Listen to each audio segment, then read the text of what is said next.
Good morning po. Early morning po ngayon, 4 AM. Ito po.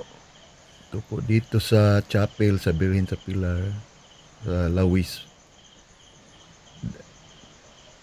Yan po. 10 years ago na po yan. October 14 ito nangyari. Yan. Revealed na po. Open in the public na po. Yan. Papakita ko na po. Yan po. Ang tulo po sa cross. Pula po yan. Red. Saka ang body niya po ay sweet po na parang may pawis po.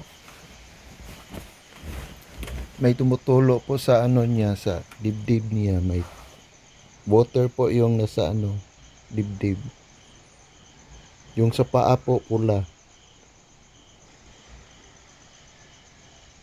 Yan po makikita po yun Tingnan nyo po sa dibdib may tulo dyan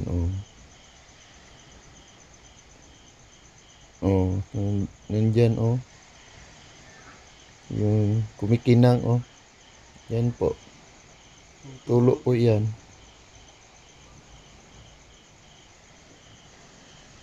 October 14 po, 2014 po ito nangyari. Open in the public after 10 years na po. Hindi ko po basta-bastang sinishare po ang nangyari. Ayan po inilagay namin sa box para hindi po maano sa mga bata. Yan po may tulo po yan. Pula po yan dyan. Yan po. Sa ilalim po nilagyan namin ng cotton para hindi diretso sa sa floor. Nilagyan namin ng box sa tiilan. May paa. Excuse me.